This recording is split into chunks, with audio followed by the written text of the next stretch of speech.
ये सिर्फ एक मैच नहीं था, ये एक ऐलान था कि श्रेयस अय्यर वनडे क्रिकेट खेलने नहीं, उस पर राज करने आया है। जी हाँ दोस्तों, दिन था 9 अक्टूबर 2022। जगह थी रांची का जेएससीए स्टेडियम। पहले वनडे में दक्षिण अफ्रीका ने जीत हासिल की थी और अब भारत की नजरें सीरीज बराबर करने पर थीं। टॉस जीतकर दक्षिण अफ्रीका ने पहले बल्लेबाजी करने का फैसला किया। ओपनिंग करने उतरे क्विंटन डी कॉक और जानेमन मालन। क्विंटन डी कॉक ने अपना और दक्षिण अफ्रीका दोनों का खाता एक खूबसूरत चौके से खोला, लेकिन फिर अगले ही ओवर में सिराज ने अपना जादू चलाया और डी कॉक को बोल्ड कर दिया। थोड़ी ही देर बाद जानेमन मालन भी 25 रन बनाकर आउट हो गए। इसके बाद रीजा हेंड्रिक्स और एडन मार्करम ने बल्लेबाजी संभाली। हेंड्रिक्स ने 76 गेंदों में 74 रन और मार्करम ने 89 गेंदों में 49 रन बनाकर टीम को मजबूत स्थिति में रखा। इनकी शानदार पारियों की बदौलत दक्षिण अफ्रीका 50 ओवर में 278 रन का सम्मानजनक स्कोर खड़ा करने में सफल रही। अब भारत को जीत के लिए 279 रन की आवश्यकता थी। ओपनिंग करने उतरे शिखर धवन और शुभमन गिल। शुरुआत में दोनों ने सधी हुई बल्लेबाजी की। दोनों एक अच्छी साझेदारी बनाने की कोशिश कर रहे थे, लेकिन तभी वायन पार्नेल ने शिखर धवन को क्लीन बोल्ड कर दिया। इसके बाद मैदान पर आए रांची के लाल ईशान किशन। वहीं दूसरी तरफ खड़े शुभमन गिल ने कुछ दर्शनीय चौके लगाए, लेकिन फिर रबाड़ा की फंसी हुई गेंद पर कॉट एंड बोल्ड हो गए। पावर प्ले में ही भारत का स्कोर 44 रन पर 2 विकेट हो गया। दबाव अब पूरी तरह भारत पर था और तभी नंबर 4 पर बैटिंग करने के लिए उतरे श्रेयस अय्यर। आते ही उन्होंने अपनी पारी की शुरुआत चौके से की। दूसरी तरफ ईशान किशन भी अब सेट हो चुके थे और एक के बाद एक छक्के लगने लगे। दोनों के बीच एक बेहतरीन साझेदारी हो गई और मात्र 52 गेंदों में ईशान किशन ने अपना अर्धशतक पूरा कर लिया। थोड़ी ही देर बाद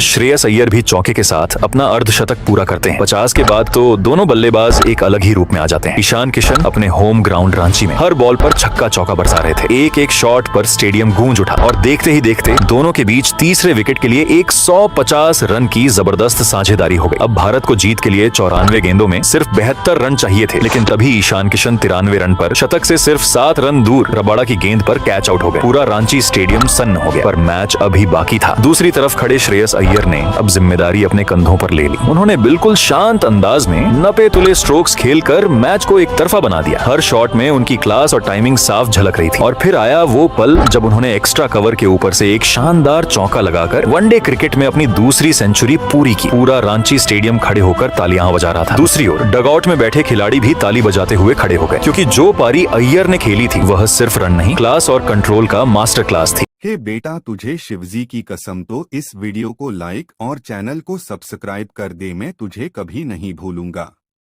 तेरी सारी मनोकामनाएं पूरी कर दूंगा।